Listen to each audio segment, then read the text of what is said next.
Tout ce qui nous a fait envie, séduit et intrigué ces derniers jours, les désirables de la semaine avec Erwan Maurice. Bon, on commence avec du lourd, Erwan, les joueurs du PSG parés de Dior. Absolument. Le costume que les joueurs portent pour les moments de représentation, en réalité. Ça ne sera pas sur le terrain. Non, pas sur le terrain, Pas pas très encore. pratique. C'est une création exclusive qu'ils vont revêtir cette année encore, puisqu'ils sont habillés par Dior depuis la saison dernière. C'est signé Kim Jones, le directeur artistique de la marque Dior Homme, et complété notamment d'un manteau en cachemire à 4 800 € et d'une paire de derbies en cuir noir, 850 €. Lamborghini, de son côté, s'essaie aux deux roues. Oui, deux roues. Voilà, pour 15 000 €, Audrey, vous allez pouvoir peut-être acquérir, vous aussi, votre Lamborghini à deux roues, puisque c'est bien d'un vélo. Ouais, mais ça fait pas le même bruit, c'est pas pareil. Non, c'est sûr, ça fait moins de bruit normalement. Un vélo, c'est un vélo dont on parle, un gravel entre le vélo de route et le VTT, conçu en Italie, fait de carbone et d'aluminium. Il sera disponible au mois de mars en édition limitée, 2000 exemplaires numérotés. La marque poursuit de cette manière cette diversification et cherche à toucher de nouveaux publics.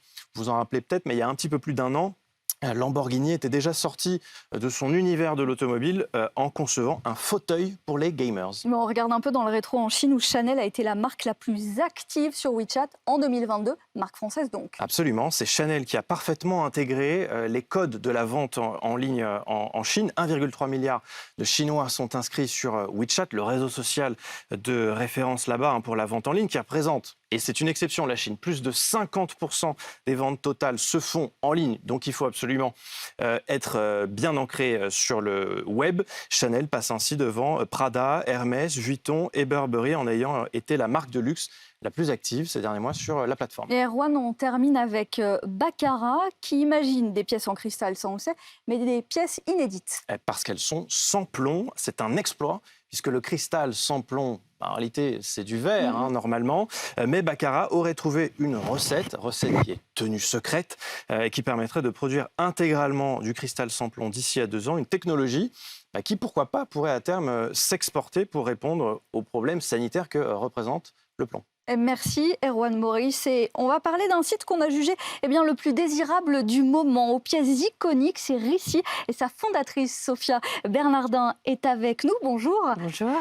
On est dans l'ultra-luxe d'occasion. Est-ce que ça résume bien le modèle? Tout à fait. On est dans l'ultra-luxe. L'ultra-luxe, pour nous, ça commence avec les mêmes codes de maisons de luxe actuelles. Ça veut dire la sélection, une exigence sur la sélection et la qualité des pièces qu'on met en site, en vente. Mais vous le disiez, c'est la sélection pointue. Vous avez mis à profit votre vie d'avant, où là, vous étiez déjà dans un regard dans la mode, dans la sélection, vraiment, il me semble. Oui, mon associé et moi, on vient toutes les deux de la mode. Moi, j'étais chez Vogue et mon associé a travaillé pour des marques de luxe comme Chanel et Saint Laurent. Donc, on vient vraiment avec le point de vue d'une maison de luxe et de mode. Avec une expertise, on parle de sélection, on parle de vintage, on parle de rareté et surtout d'authentification, parce que là où on voit pas mal de seconde main, d'occasion, il faut aller chercher la pièce rare et exclusive et surtout l'authentifier. Tout à fait. Alors, on n'est pas un C2C, on n'est pas un marketplace. Toutes les pièces passent dans nos mains avant d'être mises en ligne. Donc, tout passe à une authentification chez nous. Et c'est ça aussi la grande différence. C'est que quand vous achetez une pièce chez Rissi, vous savez déjà que la sélection a été faite par des stylistes et des gens dans la mode et que toute pièce est 100% authentique. Oui, parce qu'on parle de pièces Céline, on parle évidemment de sacs Hermès, des pièces convoitées, au cœur de spéculation aussi. Ça s'achète, ça se revend. Donc c'est indispensable de passer par une authentification. Tout à fait.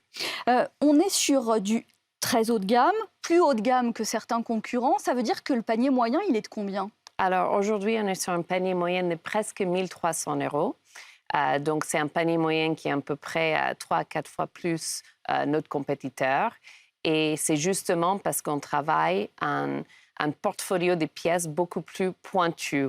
On reste sur des pièces de défilé, des pièces d'exception, des pièces qui ont été portées par des grands vedettes comme Catherine Deneuve ou Anouk Aimée, par exemple. Exactement, vous parlez de Catherine Deneuve dans Belle de jour. On est vraiment dans l'icône et dans le symbole de la mode. Exactement. Et on raconte l'histoire, la pièce qu'elle a portée dans un film, pourquoi elle était importante, la qualité derrière, tous les matériels, tout ce qui est l'ADN d'une maison de luxe. Mais ça veut dire que finalement, un panier moyen plus élevé, mais pas si élevé que ça quand on voit les pièces sur le site, quand on voit les griffes, Hermès, Céline, je le répète, on est quand même aussi dans un achat où il y a une philosophie derrière. Parce que ici, ça existe depuis quoi? Depuis près de 10 ans. Et on sent que ça a basculé et évolué parce qu'on va chercher aussi la durabilité. C'est une nouvelle philosophie pour ceux qui ont les moyens d'acheter. Exactement, c'est une durabilité parce qu'aujourd'hui, les gens, ils souhaitent consommer d'une manière beaucoup plus responsable. C'est quelque chose qui a pris un peu de temps d'entrer dans le luxe. Et heureusement, maintenant, les gens se réveillent et on voit qu'au même temps, les gens veulent acheter plus responsable, mais aussi, ils souhaitent avoir des pièces rares, uniques, parce qu'avec le high street, comme on appelle, qui copie tout ce qu'il y a dans les défilés, les gens, ils ont envie de raconter une petite histoire derrière leurs pièces. Oh, ça, c'est la collection 2000 de Nicolas Ghesquière chez Balenciaga ou des choses comme ça. Donc, on voit vraiment qu'il y a un grand changement derrière la mentalité de consommatrice. On va chercher donc une histoire avec la possibilité, surtout pour vous, d'aller fouiller dans les catalogues, dans les archives des marques, parce que finalement, ça tourne assez vite. Oui, maintenant, les marques, la deuxième main, ça devient un vrai sujet pour eux. Et justement, on a été approché par plusieurs marques de luxe où ils voient qu'on partage le même ADN et le même storytelling derrière chaque pièce. Et on commence à travailler les archives des marques de luxe. Notamment, on a fait un partenariat avec la maison Alaïa récemment en novembre où on a mis en vente une partie de leurs archives et pièces vintage d'exception. Il y a même le directeur créatif actuel, Peter Mullier, qui s'est impliqué dans cette collaboration en faisant la sélection aussi lui-même. Et c'est vraiment la première fois qu'on a vu un directeur artistique d'une maison de luxe d'aujourd'hui vraiment s'impliquer dans un projet du passé. Merci beaucoup. Merci Sophia Bernardin, fondatrice de Rissi. Merci d'avoir été avec nous.